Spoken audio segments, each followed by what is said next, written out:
Entonces, ese relato del Génesis, eso es brutal porque Adán viene y le pone nombre. Y esto se va a llamar perro, esto se va a llamar vaca.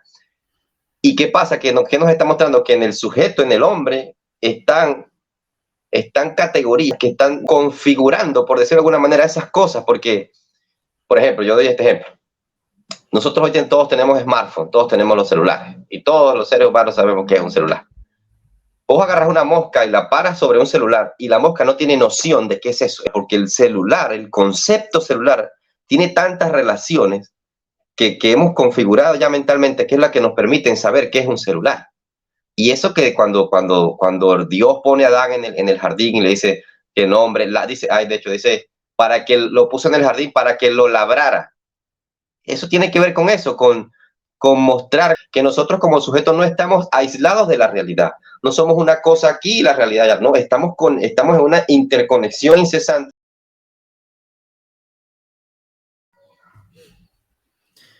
Buenas para todos, un saludo muy especial para todas las personas que vean este video. Aquí me encuentro con Vladimir, un amigo que apenas estoy empezando a conocer, y he decidido invitarlo para conversar sobre la conciencia.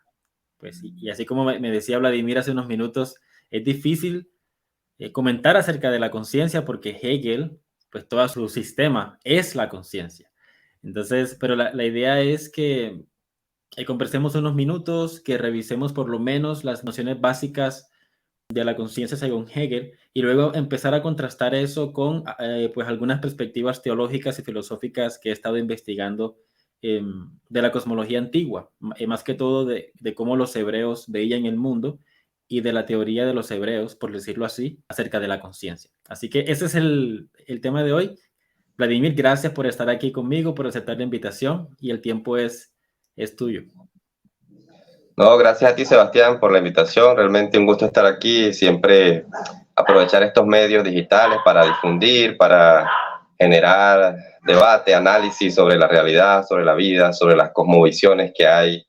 Yo creo que una de las cosas más sanas que hay es contrastar la forma que uno tiene de pensar con otras, porque son tantas cosmovisiones que hay en el mundo. Eso es la realidad, es así. Sea que nos guste o no, hay muchas personas que piensan distinto de nosotros y muchos grupos, muchas corrientes, sea que estén en lo correcto o no, es así. Y a veces uno por estar, digamos, en su cosmovisión, en su nicho, en su grupo, no se da cuenta o no alcanza a ver la riqueza de las demás personas y de los demás conceptos que hay. Entonces, no, un placer estar aquí, Sebastián, y bueno, vamos a ver qué sale aquí. Excelente, Vladimir, muchísimas gracias. Bueno, para empezar, ¿nos puedes comentar un poco de manera básica la noción de conciencia de Hegel? ¿Cuál es la noción fundamental de Hegel acerca de la conciencia y del papel que juega la conciencia en el conocimiento, en el acceso a la realidad? Pues sí, nosotros en la historia de la filosofía, recordemos que prácticamente desde los presocráticos, con Parménides, que inicia todo este proceso, todo este problema del ser. Y Parménides arroja dos palabritas que hasta el sol de hoy nos tienen patas arriba: pensar y ser. De hecho, así se llama mi canal, Pensar y Ser. Cuando Parménides arroja esas dos palabritas, se desata toda esta historia de la filosofía. Y lo que los filósofos han estado buscando es, ¿qué es esto del ser y del pensar? ¿Qué es esto de la usía, de la sustancia? ¿Qué es todo esto? Y durante mucho tiempo se ha estado analizando para encontrar una respuesta. La realidad prácticamente la podríamos resumir en esas dos palabritas. El sujeto que piensa, ahí tenemos a Descartes, una res cogita, y la cosa, la realidad, lo que está allá afuera. Y ver cómo está esto relacionado, como nos va a decir Aristóteles, ¿no? Dice que la verdad es la correspondencia, ¿no? Del pensamiento con la realidad, con la cosa, que es cuando se corresponde. Entonces, ¿cómo es que se corresponde lo que yo tengo en mi mente o mi mente con la realidad? ¿Cómo se corresponde? ¿Es válido decir que se corresponde? ¿Hay una brecha? ¿Qué es lo importante? Por ejemplo, como dicen los solipsistas que hablan de esto, creo que es Escoto, que habla de esto del hombre flotante, ¿qué pasaría si una persona no tiene los sentidos y cómo podría percibir algo de la realidad, porque nosotros percibimos, ¿no? Con la vista. Recordemos esto que nos va a decir Parménides, dice el poema, esta parte que es fascinante, dice: no te fuerce el hábito preñado de experiencia a entrar por este camino, ¿sí? Por el camino de la sabiduría, del conocimiento, ¿verdad? Dice: moviendo ciegos ojos, zumbantes oídos y lengua, antes juzga con la razón. Entonces ahí nos está mostrando Parménides lo de los sentidos, o sea, que estemos pendientes de que los sentidos podrían engañarnos, que ahí es donde que creo que ahí Descartes toma esta idea del genio maligno, que puede que haya un genio maligno que nos engaña los sentidos y puede que no sean fiables, porque puede que yo esté viendo aquí un objeto, qué sé yo, no sé, a ver, este reloj, y es un objeto negro y así tiene esta forma, pero puede que haya una distorsión sensorial y que yo no esté percibiendo eso. Y toda la filosofía se desenvuelve en ese debate. ¿Qué percibe mi mente y qué está allá afuera? Por decirlo de alguna manera, ¿no? Entonces, la propuesta de Hegel, en vez, o sea, lo que ocurría es que unos miraban, se enfocaban en el pensamiento, podríamos llamarlo el alma, la mente, el espíritu, la razón, esa cosa que va a decir que lo va a poner Descartes como una res cogita, que dice Descartes: hay una sustancia, soy una cosa que piensa, está ahí, y lo que está afuera. Unos se enfocaban en la mente y otros en la realidad, en lo que está afuera, en la realidad de las cosas que están ahí. ¿Qué va a decir Hegel? ¿Cuál es la propuesta general de Hegel en todo esto? Hegel lo que va a decir es: ¿por qué en vez de mirar el sujeto que piensa, o la conciencia, lo que nosotros tenemos como mi mente, mi yo, mi sustancia que piensa, ¿por qué en vez de mirar eso y en vez de mirar la cosa que está allá afuera, la realidad, por qué en vez de mirar eso no miramos la relación? ¿Sí? O sea, ¿qué es lo que propone Hegel? Hegel dice: no mires ni lo que está afuera, ni el concepto que tienes en la mente, sino la relación. Y dice Hegel que esa relación es lo que funda todas las cosas. Y esa relación, ese relacionismo, es lo que yo podría decir, lo que tiene la primacía ontológica. O sea, lo que está sosteniendo toda la realidad son relaciones. Entonces, esto, como el ejemplo que yo hablaba con Jonathan, que yo le decía: cuando tú tienes, por ejemplo, dos realidades, por ejemplo, lo externo y lo interno. Por ejemplo, si yo te digo, las llaves se quedaron dentro del carro, eso tú lo entiendes, tú sabes qué significa eso. Pero la única forma de que tú sepas qué significa eso es con el exterior del carro. O sea, para que tú entiendas la noción de que las llaves están dentro del carro, tiene que existir el exterior del carro, porque si no existe el exterior del carro, tú no tienes noción de qué es el interior del carro. Entonces tú dices, bueno, entonces entre lo exterior y lo interior, lo que va a decir Hegel es que ni lo exterior ni lo interior son lo relevante, sino la mediación entre lo interno y lo externo es lo que fundamenta toda la realidad, y lo externo y lo interno son momentos de esa realidad. Y este devenir fluctúa en ese constante, entre los contrarios. Este devenir fluctúa entre, como el ejemplo que daba, entre lo. Entonces, por eso es que Hegel toma este concepto de Spinoza. Recordemos que para Hegel Spinoza es muy importante, y Spinoza tiene esta frase de omnis determinatio negatio es: toda determinación es negación. ¿Por qué? Porque cada vez que yo observo algo, describo algo, pienso en algo, la única forma de yo percibir eso es negando lo otro. Por ejemplo, la única forma de que yo sepa que es un reloj, este reloj, la única forma de que yo digo, esto es un reloj, esto es, y a mí nadie me va a quitar que esto no es un reloj. Este reloj, en mi mente se genera una noción de reloj por las otras negaciones que automáticamente mi mente está haciendo.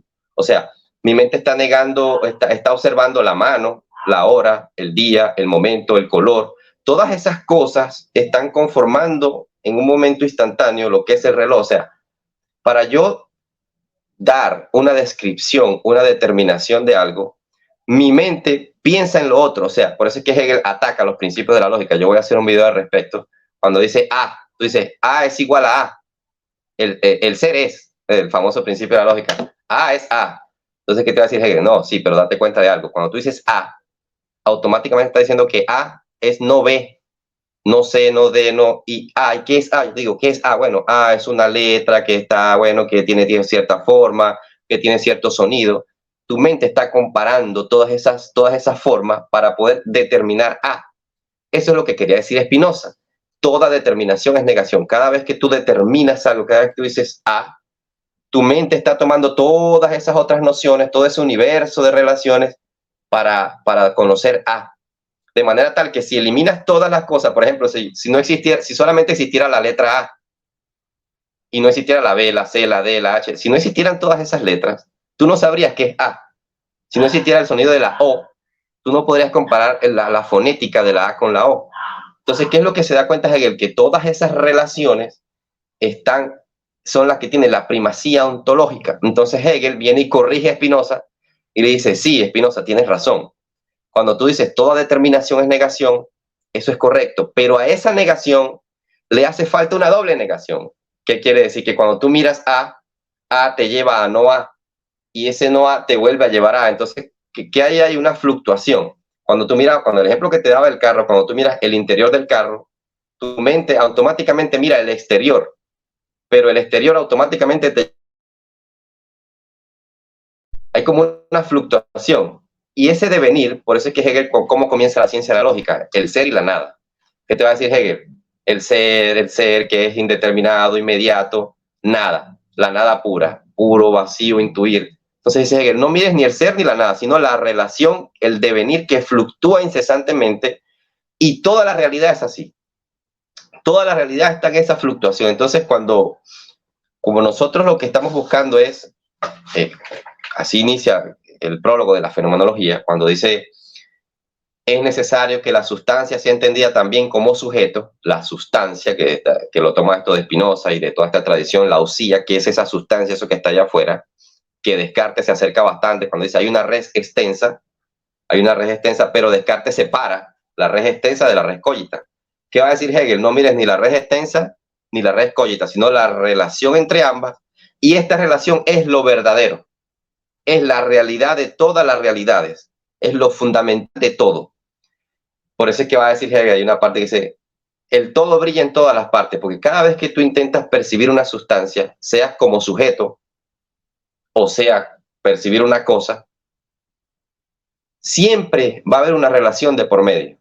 Y nosotros, en la práctica, que le decía yo a Jonathan, nosotros en la práctica actuamos como aristotélicos, vivimos así. Nosotros pensamos en las cosas, las determinamos. Pero a nivel metafísico, la relación, según Hegel, tiene la primacía, porque nosotros decimos una relación fundamental, por ejemplo, el cuaderno y el lapicero. Uno los relaciona porque el lapicero sirve para escribir en el cuaderno. Entonces uno piensa que primero existe el cuaderno y el lapicero, y luego la relación entre ambos, que estaba hablando con Jonathan para ver si hacía una charla. Él tuvo una charla con el doctor Alberto Vuela, muy interesante, y donde el doctor Alberto Vuela hablaba de una de las categorías de Aristóteles, donde habla de la relación, no me acuerdo cómo que se dice en el griego, y hablaba de la sombra de un ente. Bueno, Hegel, ¿qué te va a decir? Que no es la sombra de un ente, es la primacía ontológica, es lo fundamental del ente. Y esto Hegel lo aplica a toda la realidad. Entonces, ante el pensamiento, Hegel lo que te va a decir es el pensamiento está siendo conformado por la realidad, y el pensamiento también está conformando la realidad, donde esa conformación, esa relación es lo que fundamenta las dos cosas. Por eso es que en el poema de Parménides se dice que se tradujo, dice, es lo mismo pensar y ser. Hay una parte del poema que tradicionalmente se ha traducido así, pero varios especialistas dicen que esa traducción está mal, que lo que dice el poema no es que es lo mismo pensar y ser, sino que hay lo mismo para el pensar y para el ser, que eso que está ahí en el medio, esa relación, es lo fundamental, es lo que hay, es lo verdadero, es lo es es lo que tiene la primacía ontológica, lo que funda tanto lo real como externo y mi mente. Y entre mi mente y la realidad está ese devenir, esa relación, y así se está conformando todas las cosas. Entonces, más o menos, a grosso modo, esa es la propuesta de Hegel, ese relacionismo y darnos cuenta de que nosotros, como seres humanos, porque, por ejemplo, yo te pregunto, ¿tú quién eres? Bueno, tú dices, yo soy yo, pero ¿qué eres tú? Porque yo es cualquier cosa. O sea, yo digo, yo soy yo, porque yo quiero ser, y yo soy fistiano y cartesiano, y yo digo que yo soy yo, y a mí nadie me quita que yo soy yo. Bueno, pero ¿qué eres tú? Bueno, tú me empiezas a decir, yo soy un ser humano, que me llamo tal, que soy hijo de tal persona, que estudié tal cosa. Para tú describirte a ti como cosa, como sustancia, tienes que acudir a un montón de cosas para que te puedan decir qué eres tú. Entonces, mostrando con ese ejemplo el relacionismo, de cómo la realidad está siempre en esa constante conexión de relaciones incesantes que deviene, que no está estática, porque Hegel es el Heráclito moderno.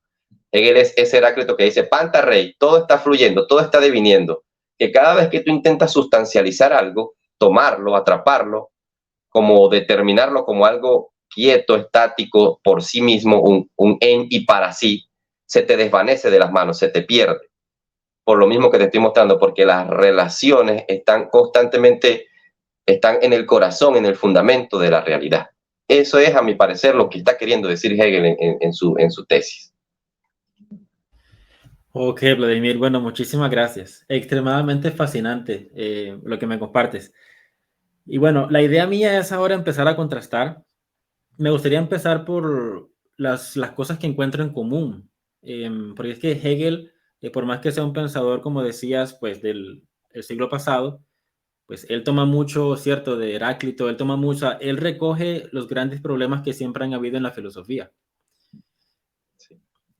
Y por lo Sí. tanto, Hegel es, no, ajá, Hegel toma, o sea, Hegel él agarra y arrasa con, o sea, no arrasa, digo, toma todas las corrientes, sí, todo hasta el día hasta él, de hecho, cuando uno lee la ciencia de la lógica, Hegel habla de lo presocrático, de Platón, de Aristóteles, de Parménides, de Anaxágoras, de todos los filósofos, de Spinoza, de Leibniz, a todo el mundo le da su, digamos, su parte, o sea, como que le da su parte y le quita también, le da su golpe. sí, sí, Y es ajá. impresionante, realmente es bastante universal en muchas cosas. Excelente. Bueno, entonces, y es por eso que para mí Hegel es una figura como tan importante de por lo menos dialogar con él.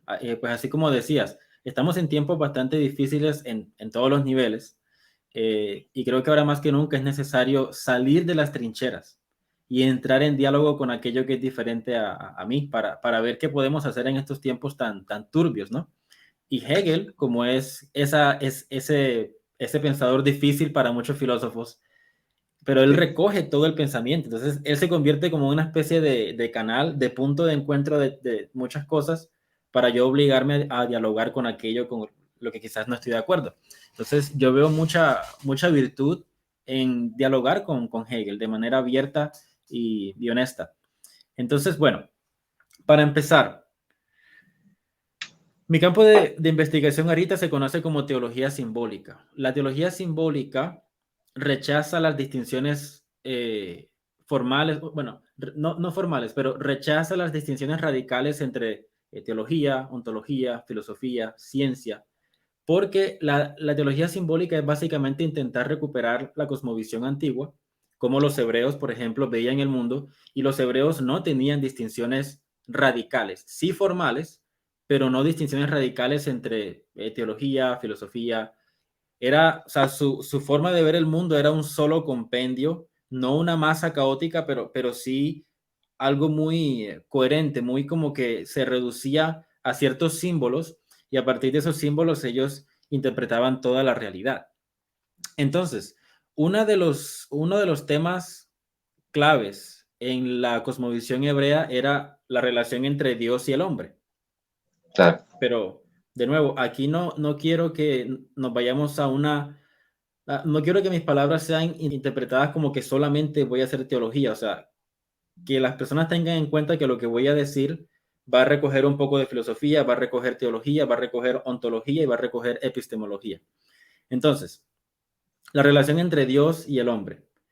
Y básicamente los hebreos entendían que el ser humano es un microcosmos de Dios. Es una forma filosófica de hablar de la imagen divina. O sea, Adán y Eva o la humanidad es un microcosmos de Dios. Somos Dios dentro del mundo, por decirlo así. Sí, Somos Dios dentro del mundo. Y eso tiene fuertes implicaciones filosóficas, ontológicas y epistemológicas. Porque si nosotros somos Dios dentro del mundo, y aquí no quiero meterme, digamos, a matizar qué cambió en el ser humano en la caída. Solamente quiero hablar en una resolución muy sencilla porque no da el tiempo para decir qué cambió antes, después de la caída. Simplemente digamos por ahora que somos Dios en el mundo. ¿Qué implicaciones tiene eso? Bueno, quiere decir que nosotros participamos en la creación. O sea, nosotros somos co-creadores. Y allí ya empezamos a ver una similitud con lo que dice Hegel, porque Hegel habla de que bueno, el pensar se conforma con la realidad, pero la realidad también es conformada por el pensar y la primacía está en la relación. Ah, Bueno, los hebreos van a decir, y te pongo un ejemplo concreto, que puede parecer raro por la forma como se ha interpretado, pero que es muy claro cuando lo empezamos a ver así.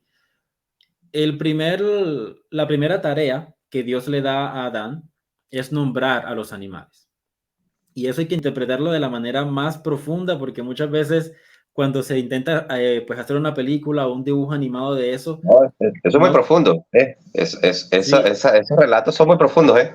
No, no son tontos. exacto, no para nada. Entonces, por ejemplo, cuando Dios le dice a Adán, nombra a los animales, eso quiere decir que Dios pone a la humanidad en la tierra no es un trabajo completado, o sea, Dios los pone para que continúen el trabajo creativo. Entonces, la humanidad es puesta en el mundo y enfrentan un mundo que es en primera instancia enigmático. O sea, Dios los pone como en medio de la oscuridad fenoménica, algo así. Y Sí. cuando Dios le dice, nombra a los animales, es que Dios le está dando a Adán la capacidad y la potestad de enfrentar un enigma que en primera instancia es desconocido y ponerle un nombre. O sea, esa operación de la conciencia humana de poder, por decirlo así, partir el enigma en dos y revelar qué es lo que hay allí. Ahora, aquí viene lo importante, y esta es la razón por la que la cosmovisión hebrea junta las categorías, junta, por ejemplo, los objetos formales de Aristóteles, pero también lo reconcilia un poco con el devenir de Hegel. Porque es que cuando Adán y Eva son puestos en el mundo, ellos en primera instancia ven un flujo fenoménico indiferenciado, que es lo que en la Biblia se conoce como el mar caótico, el mar oscuro. O sea, Oh, ellos wow. parten, ajá, el tohu babujo, o sea, ellos parten de la noción de que en efecto el mundo no son una serie de cápsulas independientes. En primera instancia, el mundo se presenta a nosotros como un flujo fenoménico continuo. Sí. Y luego, De hecho, ajá, disculpa que te interrumpa, de hecho hay algunos estudios dicen que cuando el recién nacido, cuando nace así, cuando está así apenas recién que sale de la madre, él ve un montón de, o sea, el bebé, sí, él no sabe, tú le muestras, por ejemplo, un objeto y él no puede tener una noción de qué es eso. Él ve un montón de una por ráfaga de supuesto. sensaciones, colores, sonidos, por eso es que lloran tanto, y perciben, y es una ráfaga de sensaciones que ellos, la cabecita de ellos comienza a ordenar. De hecho, ¿cómo se llamó la fenomenología del espíritu? Yo por aquí le tengo. ¿Cómo se, yo aquí tengo mi libro favorito. ¿Cómo se llamó en Sí. un comienzo la fenomenología del espíritu? Hegel le puso ciencia de la experiencia de la conciencia. Así le Ahí puso Hegel al está. comienzo. Y luego le cambió el nombre a fenomenología del espíritu. A Hegel le gusta, a los alemanes les gusta siempre molestar con las palabras. ¿Y por qué? Porque Hegel lo que está diciendo es cómo es que la conciencia percibe la realidad. Eso es lo que nos estamos, cómo es el proceso de la conciencia hasta que la conciencia se da cuenta de que no es una cosa ahí metida. Lo que pasa es que con Descartes nosotros comenzamos a percibir la conciencia como algo enfrascado, como algo metido en una botella, Sí, como que mi sí, alma, una cosa ahí metida y mi cuerpo es una especie de envase en el que está metida mi mente. No. ¿Qué te va a decir Hegel? No, no, no, no, no. Que esto lo retoma un poco Heidegger cuando dice estamos arrojados en el mundo, estamos afuera. Que Hegel te va a decir, no, es que tu conciencia no está ahí pegada, tu conciencia está mediando. Y yo no sé si el último video que yo saqué sobre el esto, el aquí y el ahora, no sé si lo viste, que es de 15 minutos, sí lo está vi, ahí lo en mi vi. canal. cómo te das cuenta cómo la conciencia está mediando en la realidad y la realidad en la conciencia no es una cosa diferente. Entonces ese relato del Génesis, eso es brutal porque ahí en el relato nos está contando de que Adán viene y le pone nombre y esto se va a llamar perro, esto se va a llamar vaca. ¿Y qué pasa? ¿Qué nos está mostrando? Que en el sujeto, en el hombre, están categorías, hay cosas que están determinando la realidad, que están configurando, por decirlo de alguna manera, esas cosas, porque, por ejemplo, yo doy este ejemplo. Nosotros hoy todos tenemos smartphones, todos tenemos los celulares, y todos los seres humanos sabemos qué es un celular. Vos agarras una mosca y la paras sobre un celular, y la mosca no tiene noción de qué es eso. La mosca está parada sobre una cosa sólida, ella percibirá algo sólido, ciertas luces, pero su mente no sabe qué es un celular, porque el celular, el concepto celular, tiene tantas relaciones que hemos configurado ya mentalmente, que es la que nos permiten saber qué es un celular.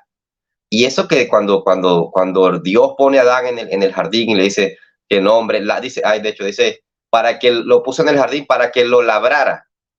Eso tiene que ver con eso, con mostrar cómo las cosas y cómo nosotros como sujetos estamos en la realidad, y esta famosa frase, necesario que la sustancia sea entendida también como sujeto, que nosotros como sujetos no estamos aislados de la realidad, no somos una cosa aquí y la realidad ya no, estamos en una interconexión incesante donde ella y nosotros nos estamos autodeterminando mutuamente, que digamos es uno de los grandes problemas de la filosofía, esa separación, porque a la hora de la verdad, si yo pongo una separación entre el ser y el pensar, ¿cómo yo sé que es lo que yo tengo en la mente, como por ejemplo como manzana, se corresponde a lo que está allá afuera? Si hay una separación ahí. Hegel te dice, no hay una separación, hay una relación incesante, no hay dos realidades puestas, no hay una cosa por allá y otra cosa acá, no, estamos conectados, todo está conectado, y la misma práctica te lo dice, tanto a nivel, digamos, ontológico como a nivel social. Uno no es una cosa encerrada por él, no, estamos constantemente relacionando. Entonces quería acotar eso. Entonces estamos en la misma página, o sea, la historia de Adán nombrando a los animales es muy profunda, pero quiero enfatizar que en esa historia se reconcilia Aristóteles con por ejemplo, Heráclito, porque el punto de partida es Heráclito, o sea, pues Adán y Eva abren los ojos y lo primero que ven es un flujo, un constante devenir, pues, pero al mismo tiempo, sin crear una dicotomía radical, ellos pueden cortar ese caos y ver las cosas como cosas. Lo que tú decías, sí, pues digamos, en la experiencia somos aristotélicos y en lo metafísico la cosa se pone un poquito más compleja, ¿cierto?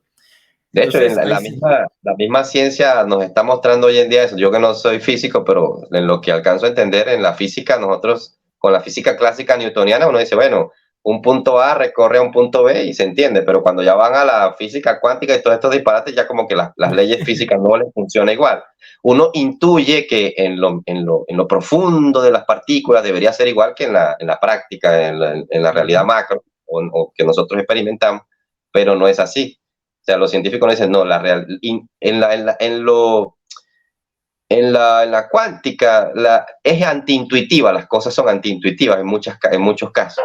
Y hasta el sol de hoy, pues nadie entiende bien cómo funciona todo eso. Y de alguna forma yo, pues, ahí me atrevo a dar ese paso, de decir que esto tiene que ver mucho con lo que decía Hegel. Nosotros en la práctica categorizamos, de hecho, ordenamos. Viste que este problema que hay hoy en día de la nueva era esta de los posmodernos, de que, bueno, que yo me creo un perro, pues yo puedo ser un perro y nadie me puede decir que no porque yo me autopercibo perro.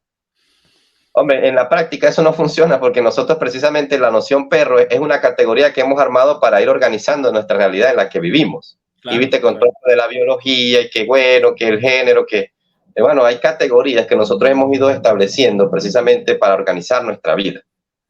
Claro, lo que pasa es que uno no vive en la realidad, uno no va a comprar un pan en la tienda y le explica al panadero que en la física cuántica un objeto puede pasar de un lado a otro y cuando lo observan se comporta como una onda. Uno no vive así.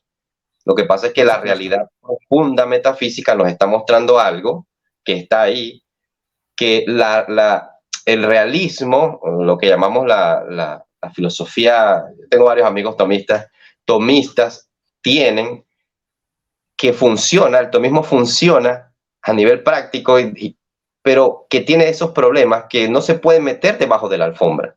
Están ahí, y Hegel, por eso es que cuando yo hablo con varios amigos, dice, es que Hegel no te está rechazando tu idea, te está diciendo que eso es parte de la realidad.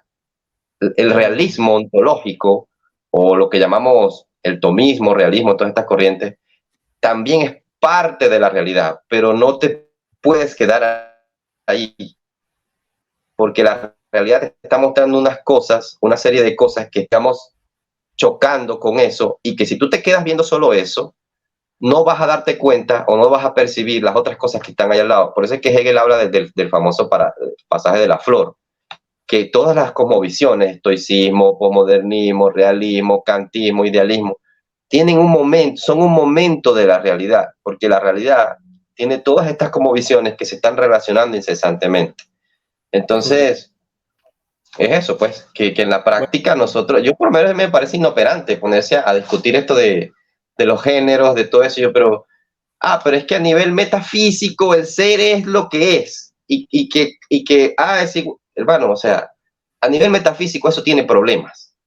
A nivel práctico nosotros categorizamos para vivir. Si nosotros no categorizamos para vivir, vos no vas a agarrar un ácido de batería y no, yo pienso que eso es agua y a mí nadie me va a quitar porque yo tengo la percepción de que eso es agua y te lo vas a tomar porque te vas a morir.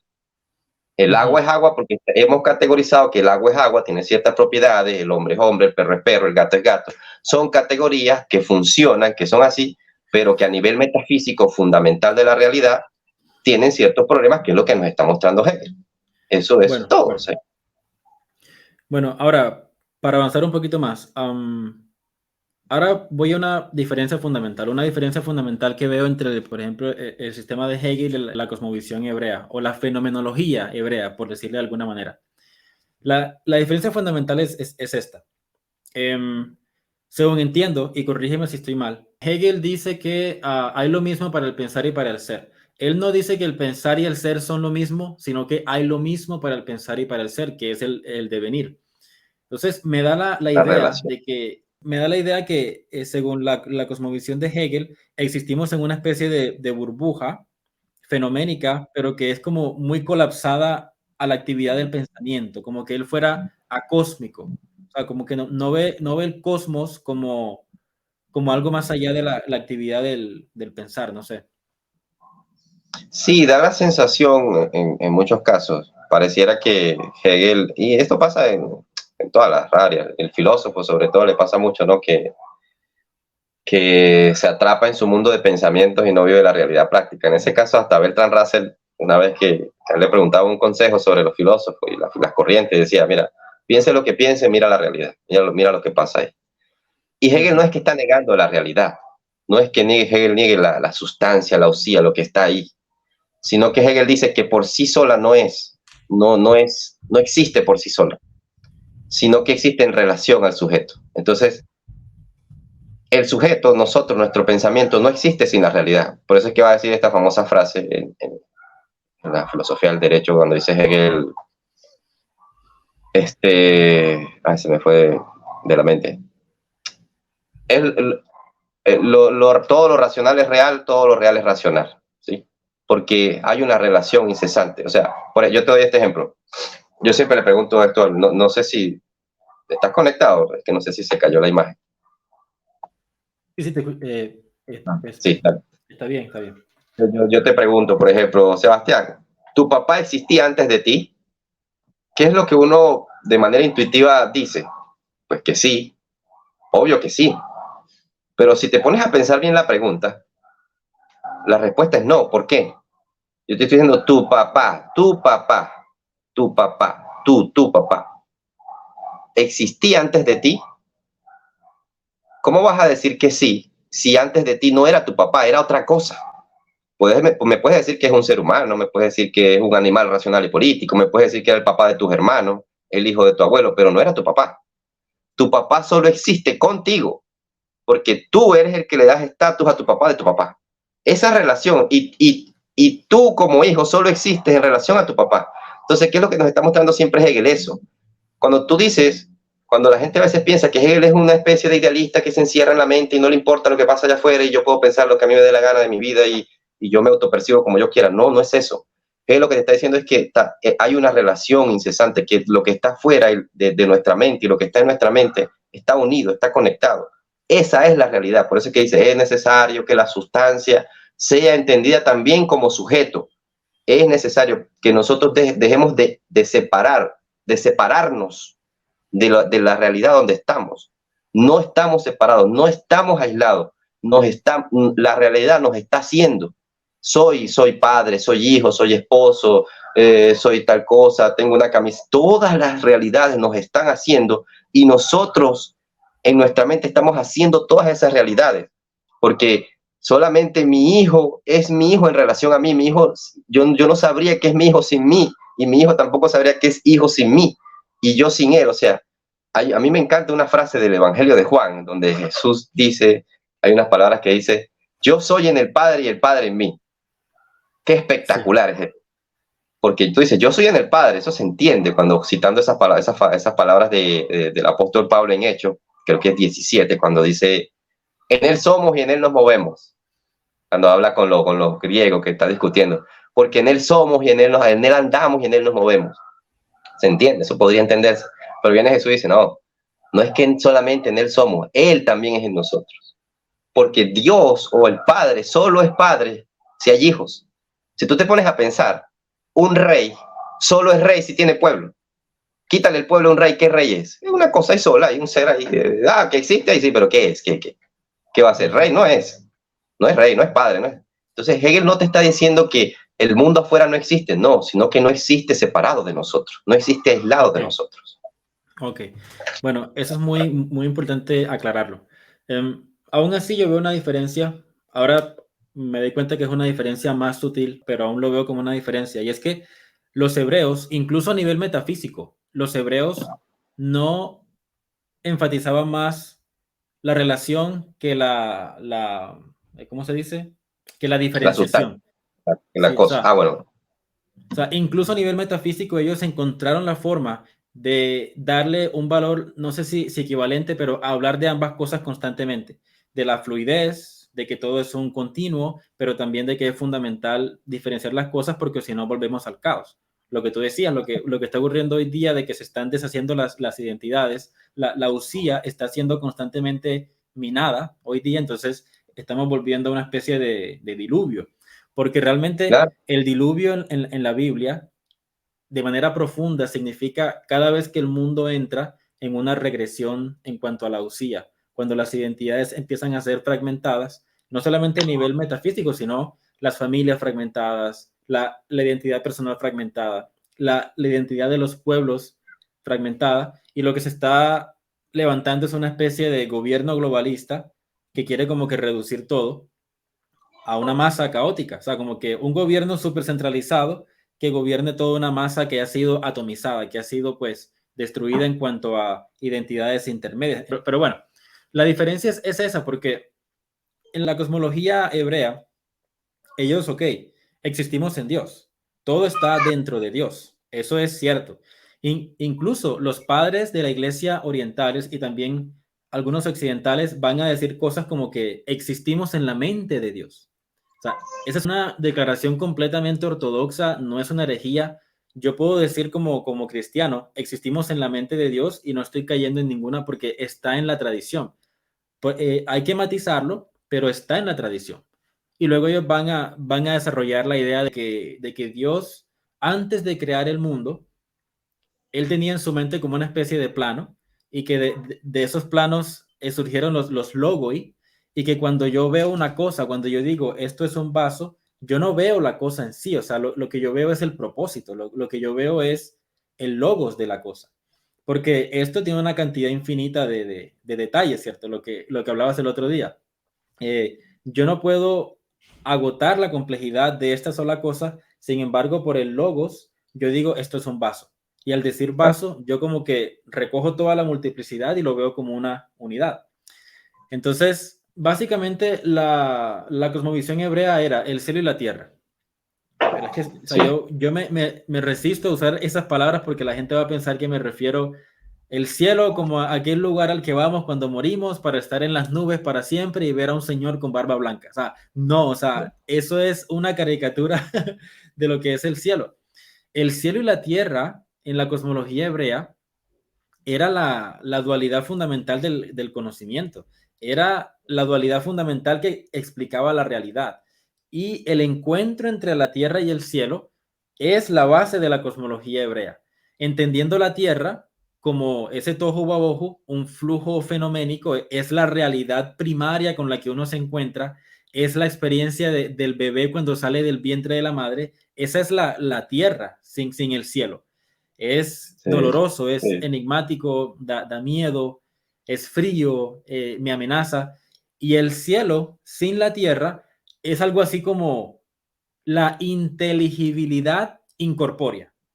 Eso es el cielo según la cosmología hebrea. Es la inteligibilidad que es invisible, que justamente necesita de la tierra para materializarse, para expresarse. Entonces, en el encuentro entre la inteligibilidad invisible y el caos fenoménico existe el mundo. Esa es la cosmología hebrea. La ventaja de verlo así, Vladimir, es que es una metafísica que nunca me desconecta de la realidad.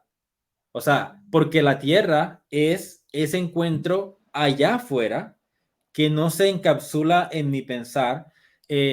La Tierra es mi experiencia concreta de la realidad y por lo tanto yo nunca cedo a la tentación de abstraerme en un sistema. Y de esa manera, incluso mi metafísica me lleva directamente a mi experiencia concreta de lo real.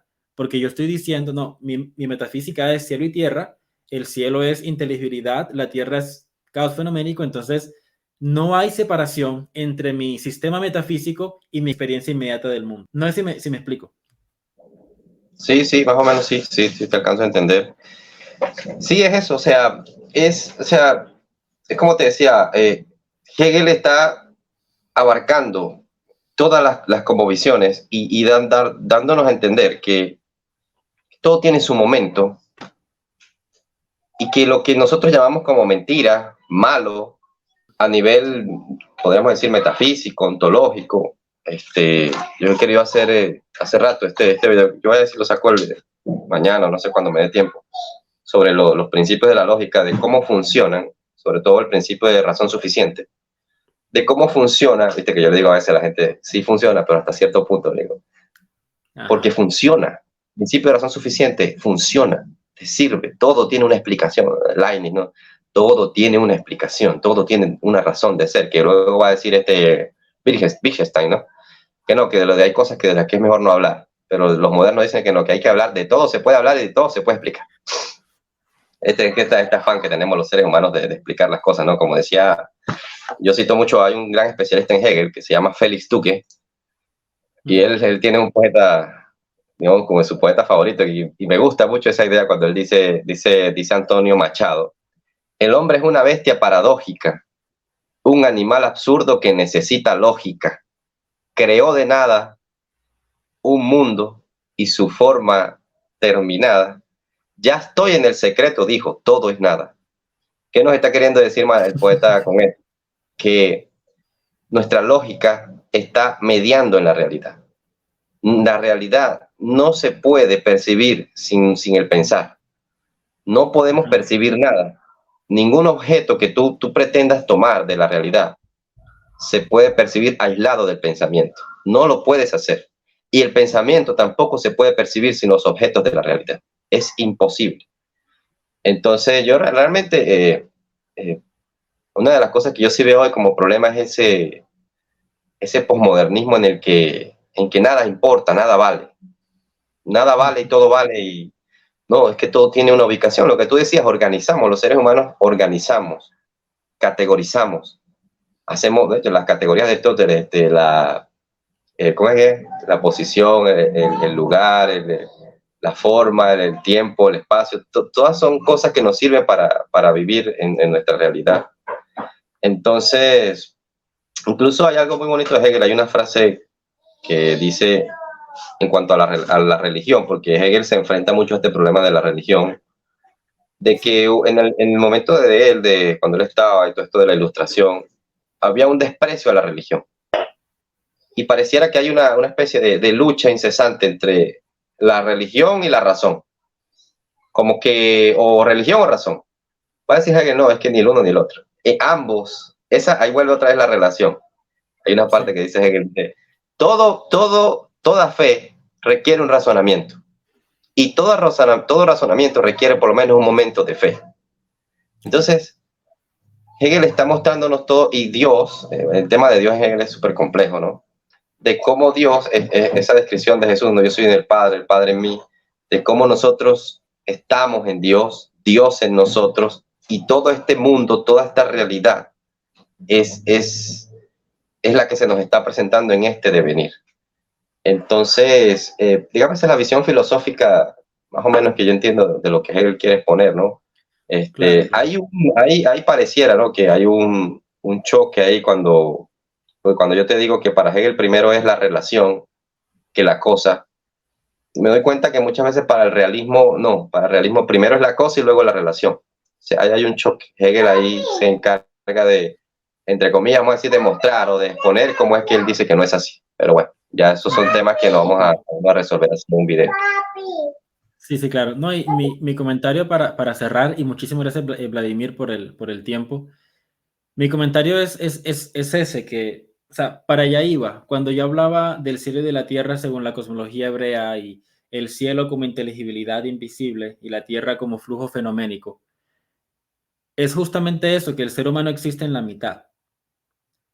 Y si el ser humano existe en la mitad, eso quiere decir que no se puede desconectar, por ejemplo, la conciencia humana de la existencia del mundo.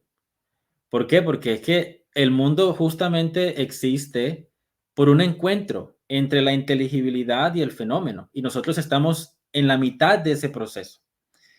Entonces, como nosotros estamos en la mitad de ese proceso, es por eso que no se puede desconectar radicalmente el pensar del ser, porque nosotros estamos, como decía, somos imagen de Dios, somos un microcosmos de Dios, somos Dios en el mundo, somos la mente divina dentro de la creación, y por tanto participamos en el proceso del conocimiento de manera fundamental, de manera constante. O sea, así es como la realidad existe, así es como todo existe. Pensar y ser no son lo mismo, pero están inherentes, incluso ontológicamente conectados. O sea, pienso yo. Entonces, fíjate cómo incluso en la misma cosmología hebrea, ya ellos entendían, no es que pensar y ser, el mundo como se me presenta y la operación de la conciencia para entender el mundo es un constante proceso que no se puede acabar. Y bueno, de nuevo, Hegel dirá, la relación es lo más importante. Los realistas reaccionan y dicen, el objeto es más importante. ¿Qué dice, por ejemplo, la cosmología hebrea? Ambas cosas coexisten. Ambas cosas son pues igualmente necesarias.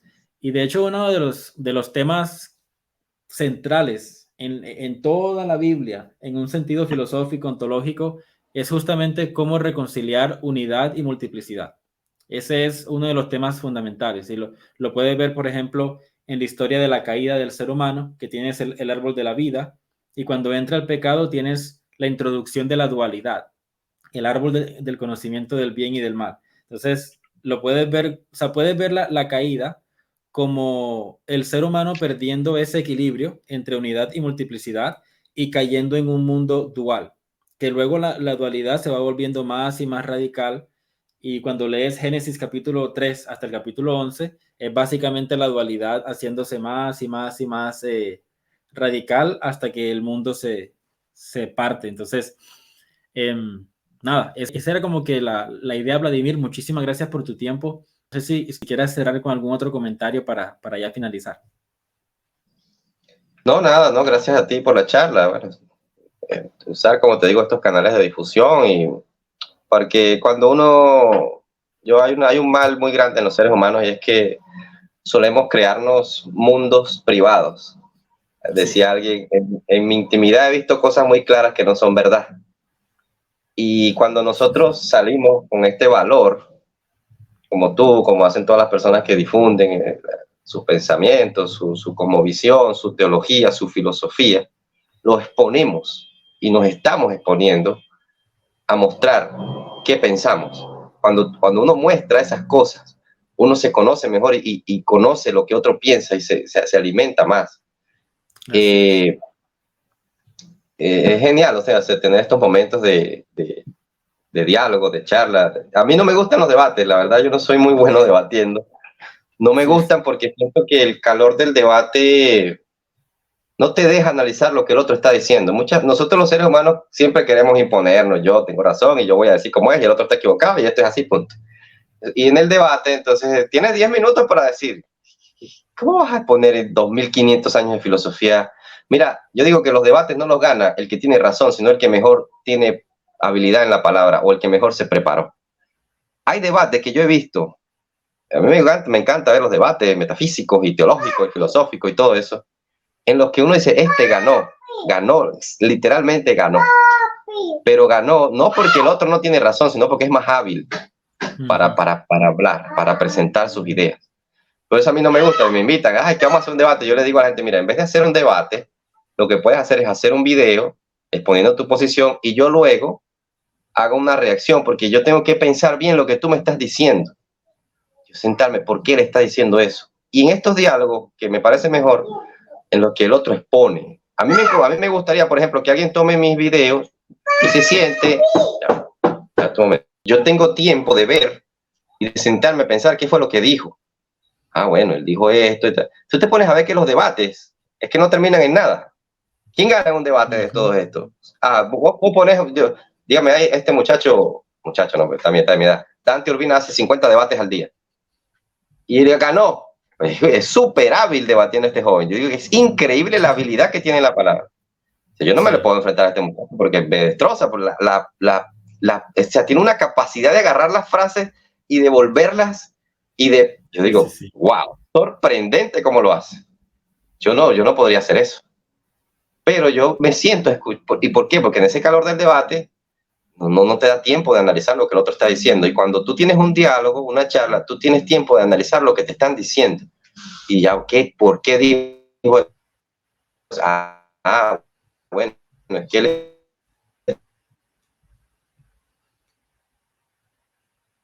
lo que se forma es un colapso de malos entendidos. Casi siempre es así. Nunca terminan en nada. Entonces, ganó el debate, sí, pero ¿qué ganó?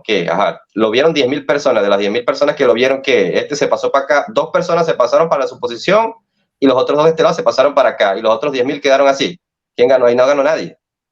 Mejor una charla, exponer las ideas, enfrentarlo. Y un debate que sea debate abierto en el sentido, vamos a exponer las ideas para seguirlo continuando. Bueno, hoy dijo él esto, yo mañana voy a decir esto. Bueno, voy a analizar esto que otro dijo. Desmenuzar y así se entiende mejor. Entonces, por eso me gustan este tipo de diálogo. Exactamente, muy de acuerdo. Es que debatir es ya, o sea, el mismo ejercicio del debate, no en todos los casos, en muchos casos, ya está enmarcado dentro de la dualidad. Y la dualidad lo que hace es llevar más lejos, digamos, pues la fragmentación, la división, las peleas. Yo por eso, no en todos los casos, porque hay debates que se hacen con mucho respeto, incluso hay debates donde ocurre un cambio de pensamiento en uno de los dos, por ejemplo. Entonces, son debates que trascienden la dualidad extrema o cristalizada, pero en la gran mayoría de los casos es una dualidad cristalizada que lo que hace es revolver el avispero. Se afirma más. Exactamente, se afirma más. A ver, los debates, sobre todo en la cuestión de Dios, tanto el ateo, el teísta, terminan siendo más ateo o más teísta. Exactamente, entonces no le veo mucho. Terminan odiándose, terminan peleándose. En Twitter la gente se detesta. Al comienzo, ya al comienzo me gustaba y todo eso, pero ya me di cuenta de que eso no llevaba a nada. No llevó a nada. Realmente no. Y bueno, ahí podemos seguir haciendo nosotras charlas. Si te interesa, por ejemplo, escoger un versículo bíblico que quieras explorar desde lo filosófico y lo ontológico, sería para mí un placer hacer más conversaciones, conectar textos bíblicos con... Es que mi interés ahorita es romper las divisiones radicales entre teología, ontología, epistemología. Yo estoy queriendo regresar a una lectura de la Biblia como hacían los ontólogos, que los ontólogos veían el mundo como un todo. No hacían estas diferencias súper radicales entre diferentes estadios del conocimiento, ellos sí distinguían, pero siempre dentro de un todo coherente. Entonces, ese es mi campo de investigación. Así que bueno, Oh, Vladimir, muy bien. Genial, genial, genial el trabajo que estás haciendo. Muy bueno. dale. Gracias por ti, por tu tiempo y tu exposición, que fue muy clara y fue de mucha utilidad. Y esperemos que los que vean este video se lleven algo y que la dualidad no sea afianzada luego de ver este video. Vale, gracias. Hasta luego, Vladimir, un abrazo. Hasta la próxima. Igual.